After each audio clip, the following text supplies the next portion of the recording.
Hi there. Welcome once again to my weekly live podcast right here in Facebook. And thank you for all of you who are joining in or watching. I appreciate all of you.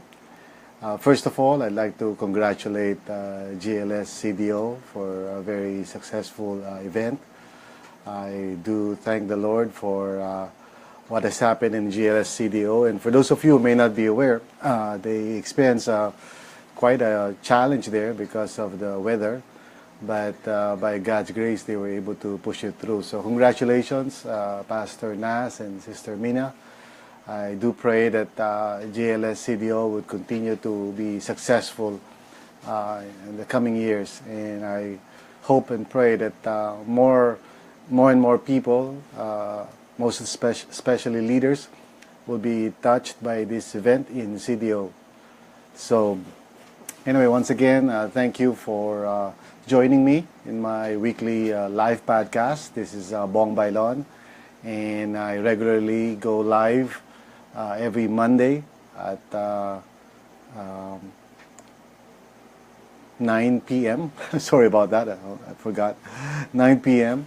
And you are, of course, welcome to join me during this time for my live podcast. But if you're not able to, you still will be able to watch my podcast either here in Facebook, in my personal profile. Just go to photos and videos.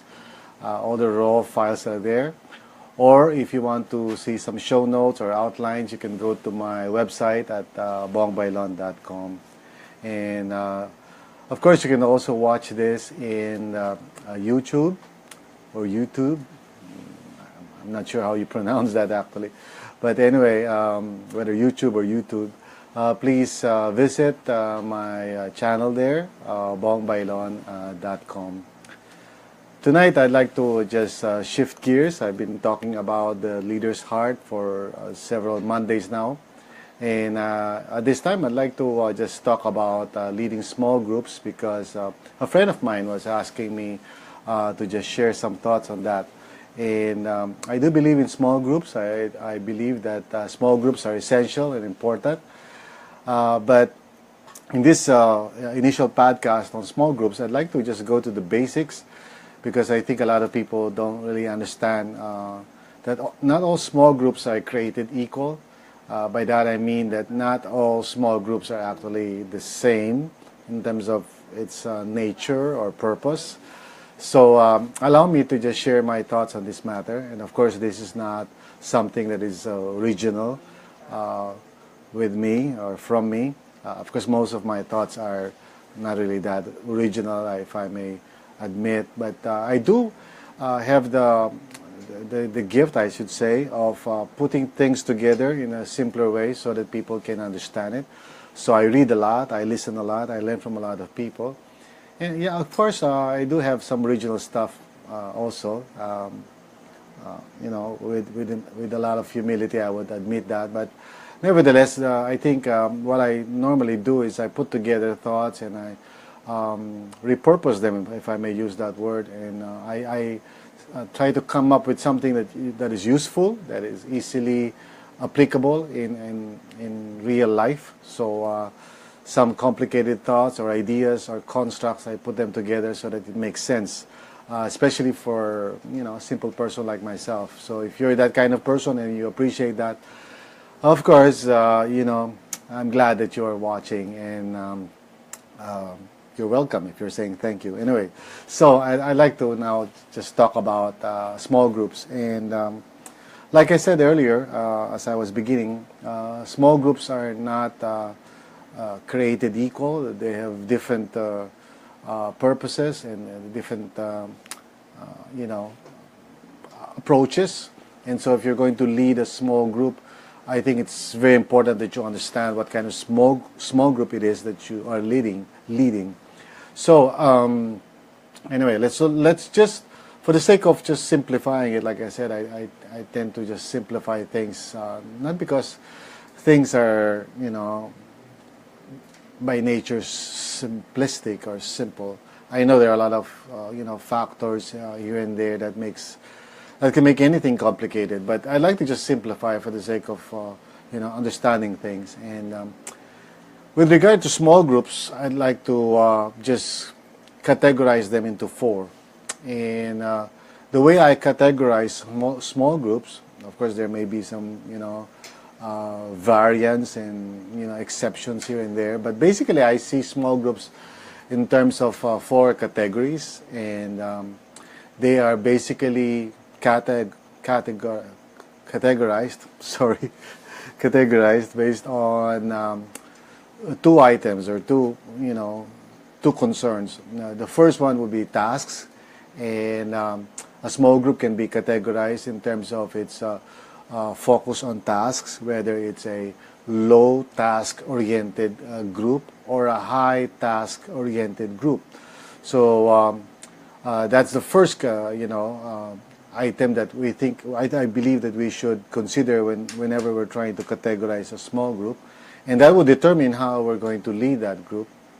And so the next item or the next factor that distinguishes groups from one another is the focus or the concern for relationships. So some groups have low relationship focus or concern, while other groups have rather high focus on relationships.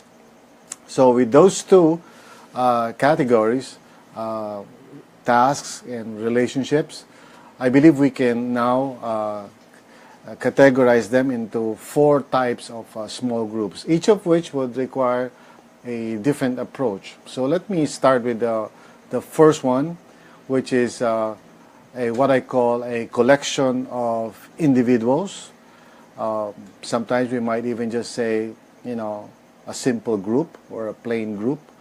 And this is a kind of small group where you have very low concern for tasks, meaning, I don't mean to say that they don't do anything. I mean they're not really so concerned about goals or accomplishment or performance. They may be doing things, they may be involved in activities, but they're not really very concerned whether such activities reach a certain standard or whether those activities are actually accomplished well. They probably just do those things. And so this is a kind of group, I call it the collection of individuals. And the reason why I use that terminology is because it also has a very low concern or focus on relationships. And when that is the case, the group does not really gel together, and there's no real bond between the individuals or between the members. So that's why I use the term or the name collection of individuals. So basically, how do you lead this kind of small group? Well, it's really quite challenging, to be honest, because this group probably won't be performing much or doing much because, first of all, the emphasis on tasks is quite low. And so if you're leading this kind of group, it can be very frustrating. And so what you can do is probably try to, challenge them to perhaps, increase their focus on performance and on tasks. But of course, it may not really happen actually because the relationships are also low, meaning this kind of group, a collection of individuals, are not really overly concerned about each other, and maybe the trust is quite low, and commitment would be very low as well. So in this kind of group, all I can say is probably you can just, if you're leading a group like this, a collection of individuals, either you move it up to the next kind of group, or probably just hang in there, okay? And don't hope for a lot because this kind of group would not really be accomplishing a lot. It's like being, for example, in a gathering where people would, maybe the facilitator would say, gather into groups and talk about something. And because there's not enough time to build your relationships with each other, the tendency would be just to be superficial in your discussions, probably just to share or talk about things that are not very deep, so you tend to be very shallow, of course, in that kind of group setting. So you see, this is very typical in a lot of seminar gatherings, even in GLS, for example, the Global Leadership Summit. There is that temptation, or there is that tendency to just be a collection of individuals, because there's really not enough time to connect with each other and to build trust. So in that case, you just have to manage. You just have to do what you can do in that kind of situation, and you cannot really expect a lot. But once again, of course, there are exceptions. There are some groups like this, collection of individuals, with a very good small group leader or facilitator. This can really turn out to be quite, beneficial if the group is willing to pursue the challenge of becoming more than just a collection of individuals. Okay, very well then. So let's move on to the next category of a small group, and this is very common. It's what I call a task group or a committee. In some situations, it might be called a committee, which is a group that has a very high orientation on tasks, and they're committed to accomplish it, and they would not allow the group to not fulfill its agenda, for example, or not accomplish its stated purpose. But the disadvantage of this group is that it has a low concern for relationships, so it can easily turn out into a boxing ring, if I may use that metaphor. So a high task-oriented group with a very low concern for relationships can accomplish a lot, of course, because of its task orientation, but at the same time, it can also be a very difficult kind of environment because relationships are not as important. And by that, I don't mean to say that people are not polite, because they could be polite. They could say hi and hello to each other. And but you would see immediately whenever there's conflict or disagreement that the group begins to fracture, and there's tension in the group. And you would see this even in faith communities, in groups where they have quote-unquote fellowships, or some small groups are actually, especially in the church, and that's the kind of organization that I'm often familiar with. In churches, there are small groups where relationships are not really emphasized, and it's more the task, like Bible study, for example, or going through certain materials, which can actually be on the outside, or if you look at it, it looks very holy. But once there are conflicts and disagreements, which is bound to happen in any kind of group, because groups are, groups have stages. I'll talk about that next week. And so a task group or a committee can accomplish much, but because of its minimal concern for relationships, the tendency, or what usually happens, is that the group does not last very long, because eventually the relationships would require attention. And what happens in a small group like that is that once the differences in personalities appear, or values or beliefs, once that becomes evident, the group tends to implode or explode, whichever is the case. So this group does not last very long. And that's why in most cases a task group or a what I call a committee usually is ad hoc, or in other words, it just lasts for as long as there's an agenda or a task that needs to be done. Once that is over, usually the group dissolves and stops being a group. Again, there are exceptions, because there are situations wherein a group probably would still continue, but then because of the relational atmosphere, the group would slowly become more and more ineffective over time. So I've discussed two kinds of groups so far. For those of you who are just joining in, the first kind of group is what I call a collection of individuals, because the focus is, well, actually, there's very little concern for tasks as well as very little concern for relationships. So those are the two tensions in any kind of group, tasks and also relationships. And when a group does not emphasize task or has a very low concern for task accomplishments and all of that, and also very low concern for relationships, you have what I call a collection of individuals. Now, the second kind of group that I was talking about, if you're just joining in right now, is what I call a task group or a committee. And this is a group that has a high concern for tasks. Tasks must be accomplished. There is an agenda. There is a reason for the group to come together. A job needs to be done. But there's very low concern for relationships. So the trust is not that high. Commitment is not that high. Acceptance is not that high. So there's a tendency to be superficial in the way the members of this group talk to each other.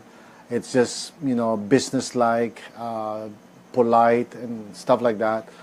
So, like I said earlier, if you're just joining in, groups like this tend to be very effective when it comes to tasks, but in the long run, it doesn't really last, because it requires, groups, for groups to last would require a relational bond that is crucial, okay, for the life of the group.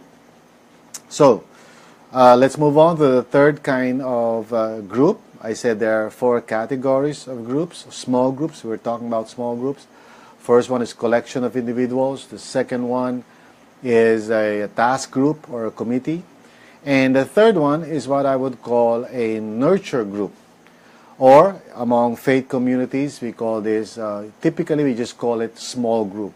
But actually it's a nurture group. It's a group that values relationships. It has a very high value for relationships, but the tasks are not so high. It has a low concern for tasks. And by that I don't mean to say, of course, that this group is not doing anything. Probably it's doing some Bible study, it's doing some prayer or whatever. But because it's primarily a nurture group, so sometimes the task can be set aside. Sometimes the group may actually just enjoy each other and have fun and not worry whether the tasks are being accomplished or not. In fact, if you're a member of this group or a leader and you try to push for the task, there will be a pushback. The members of the group will probably accuse you of being a killjoy or a KJ, and they would say, "Oh, come on, you're too legalistic or whatever. You're too formal, and they would just reject that, because in a typical nurture group, the main thing is the bonding and the relationships. Love is emphasized, and caring is emphasized, and but because there is a minimal concern for tasks, and one of the things that must be understood about relationships is that relationships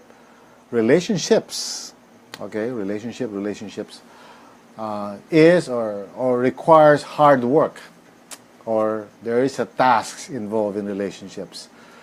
So that's the kind of thing that gets this kind of small group into trouble, because they want the relationship, of course, but since they do not understand that relationships require work, so what happens is that they tend to rely simply on the natural flow of things.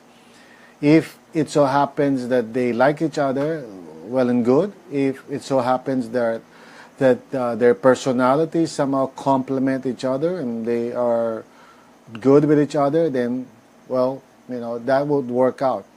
But like in most cases, that's not really the case, because we're all different.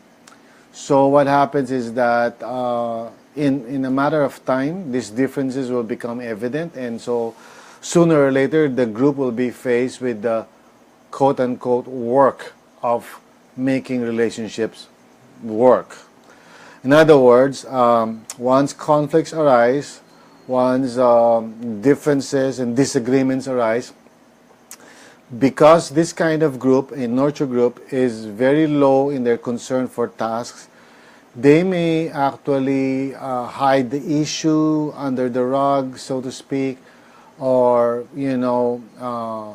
practice denial, or pretend that things are okay, or maybe not talk about the real issues. Or in a lot of cases, what happens in a group like this is that they form alliances, and instead of confronting or facing the problems, they try to evade it, and so eventually this group also does not last very long.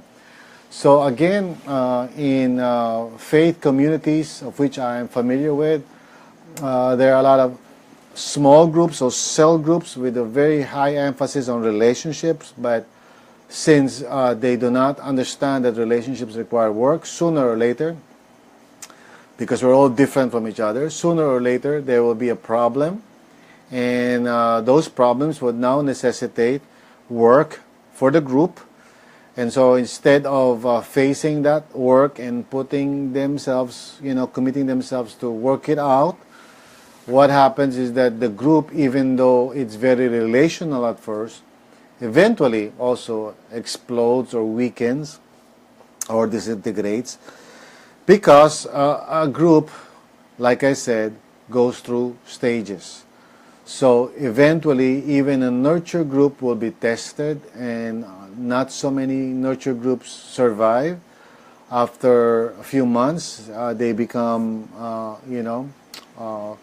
either they revert back to just a collection of individuals, or they, transition into becoming a task group, maybe just doing the Bible study for the sake of the Bible study.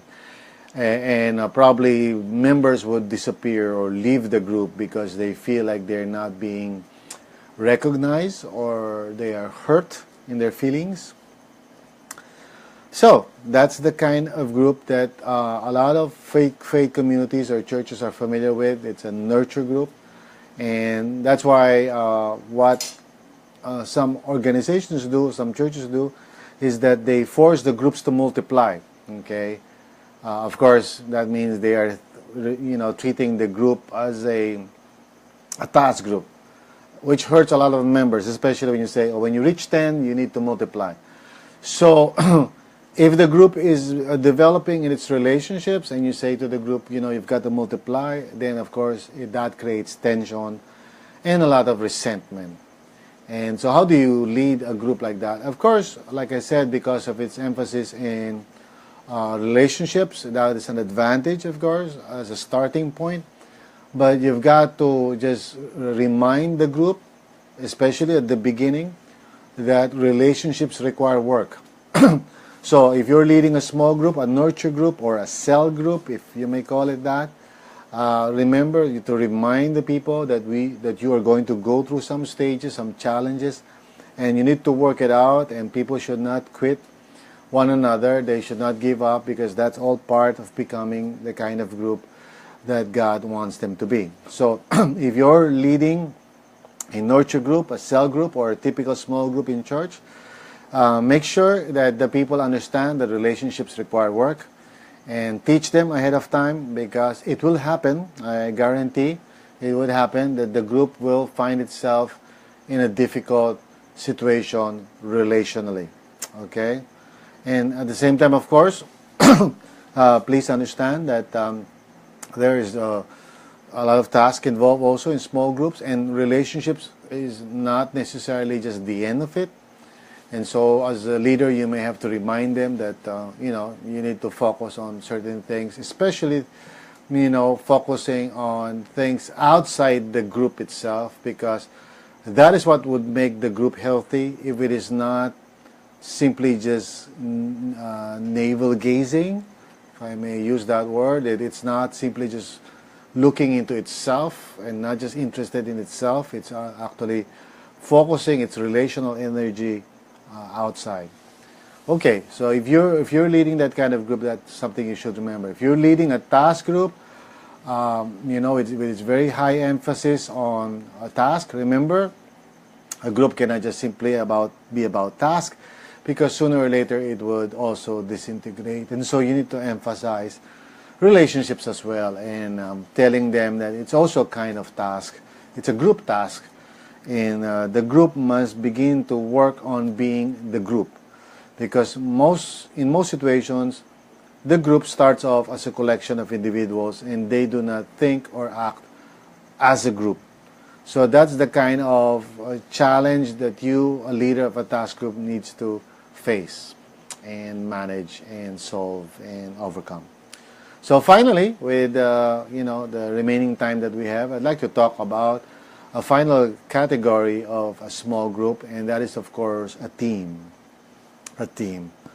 So a team, of course, has a very high concern and focus on tasks, meaning the group believes that tasks are important and there are things that needs to be done and it has to be accomplished based on agreed upon standards of performance or standards of accomplishment. And at the same time, a team is a team, or it's a small group that has a very deep concern for relationships, not just the typical relationships that's common in all groups that are starting, but it has a deep concern for the development of relationships as it goes through stages. And next week I'll talk about the stages of relationships. But anyway, a team is really quite a challenge, because if you're leading a team, you have to hold these two factors in the right balance. And which means that there are times, when I say there's a right balance, I don't mean to say that you're always focusing on both of them at the same time, at all times.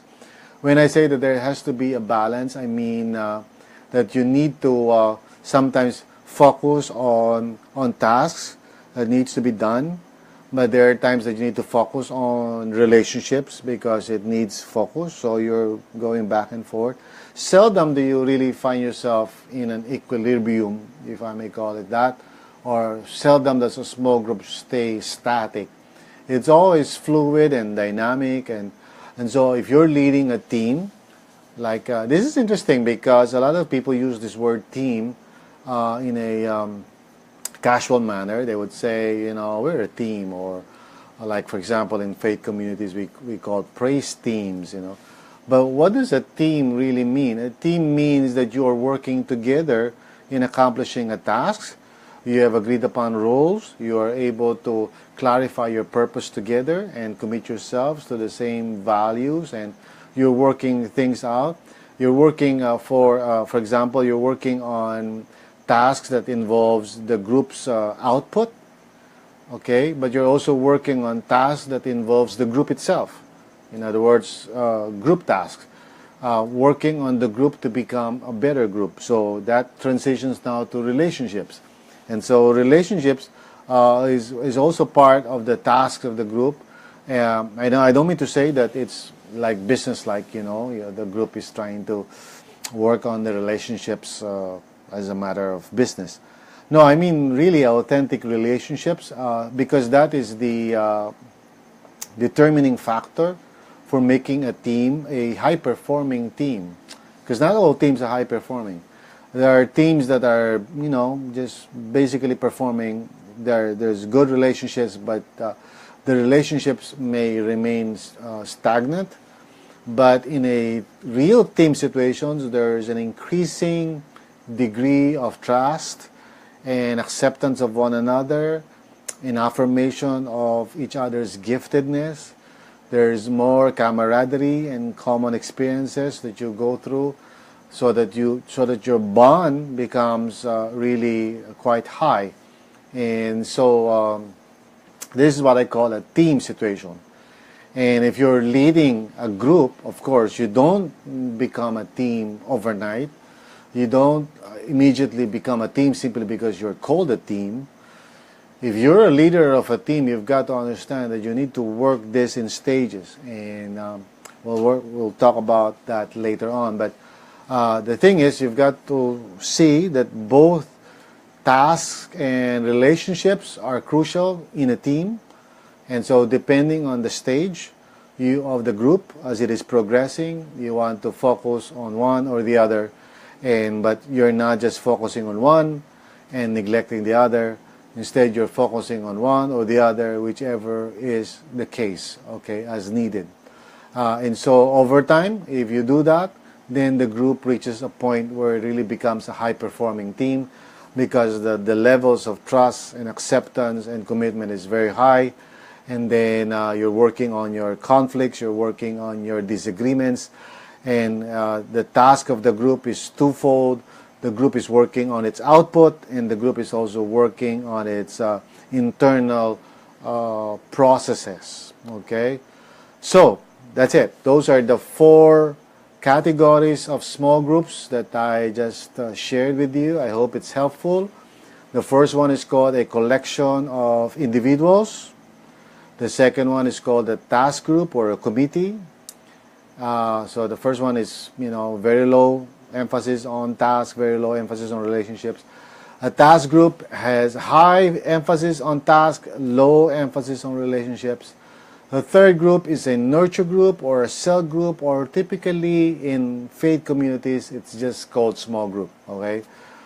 All right. And it has very high emphasis on relationships, but low emphasis on task. And I said, what happens normally is that the group, as it progresses, because it has a very low emphasis on task, it encounters difficulties that require task focus, the task of relationships. So that creates tension in the group. But the last one, the fourth category of a small group, is what I call a team. And I believe that's the best kind of small group, but not all small groups reach that stage.